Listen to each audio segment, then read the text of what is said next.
thank God you finally made it, at long last. But, Peter, the thing is, we already saw in that clip that Mavis couldn't go through with the wedding. The thing is, what we didn't see was that you actually didn't turn up either. Why was that? Well, I think it was, for both of us, it was a romantic vision. And when it finally came down to it, that vision disappeared. And in its place was a vision of Mother saying, Derek, don't touch that woman, tweed skirt or no tweed skirt. What was your vision? Didn't Mavis turn up? She just loved the idea of being married, but maybe was too frightened to go ahead with the commitment. Yeah.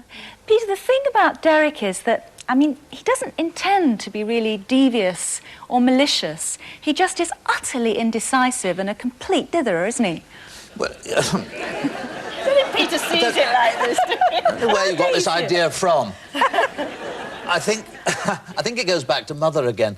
You know, every day of his life, when he was at school and when he started work, she laid out a clean handkerchief for him. Bright, pristine, clean linen handkerchief, all squared off, beautiful. And he put it in his pocket. But he didn't dare use it. He was too frightened to use it, so he went around with a runny nose all day. And hence he was called a drip. And that's... the name stuck, I'm afraid. Well, I'm sure Mavis would have provided him with a clean handkerchief every day of his life, and probably does. Did. Well, even once you were married, there was always the little complication of a certain Victor Pendlebury and his visit to see Mavis when Derek was apparently away on business. Nothing to explain, actually, Derek, old man. Derek? Jezebel. Derek? Steady on, Derek. Any explanations? They can only be lies. They're not lies. Well, I mean, there won't be. Actually, I was just practising... What were you practising, Victor? Adultery? Derek! Reflexology. I was practising reflexology. Mavis had a headache, didn't you, Mavis? And I was trying to relieve her. Using reflexology. Pathetic. Having considered the facts of the matter very carefully, I see that you were indeed the innocent party. Oh, I was, Derek, I was. I bet it never for one moment occurred to you, did it? What was in that man's mind? He said he just wanted to cure my headache. And you believed him, implicitly. Of course I did. That says it all, Mavis. Says it all.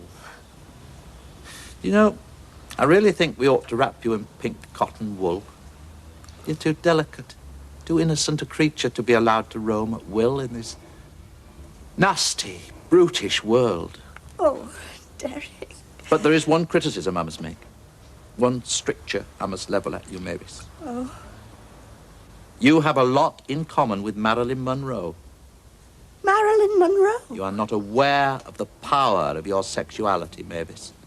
Over lonely, pathetic creatures like Victor Pendlebury. So if you just remember that in future.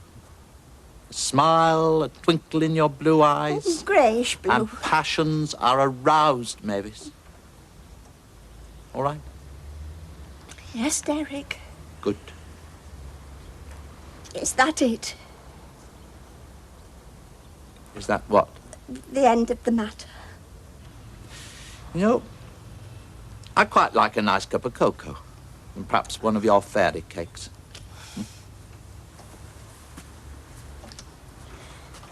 Derek. Yes, maybe.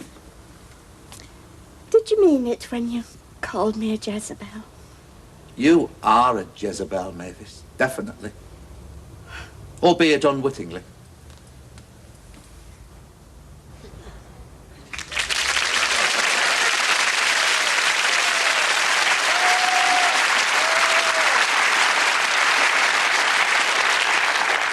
Well, Thelma, Mavis was absolutely smouldering there. I mean, she really enjoyed being called a Jezebel, didn't she? I think she loves it. She loves it. Yes. I think we have to ask you, Peter, I mean, what is the secret of Mavis's sexuality? Come on, let's be honest. Quivering lips and moist eyes. Do you think that Derek and Mavis have a very passionate love life, I mean, behind closed doors? I think it's highly... What do we say about this? We shouldn't really tell everybody, but the first time... We've only had one scene in bed in the whole series, haven't we? And... One scene that's been seen. It's been seen, yes. Viewed. And that was our... I mean, when we got back from the honeymoon and we had champagne, it was all very loving and delightful. And we just had to sort of turn into the bed.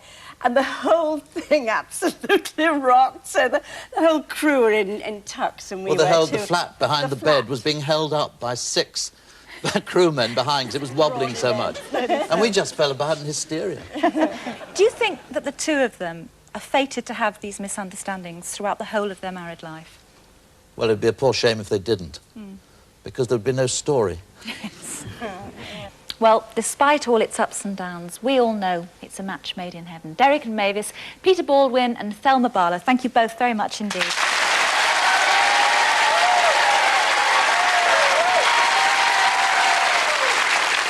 Coming next, a tribute to the street's most dependable gossip. Who else but Hilda Ogden?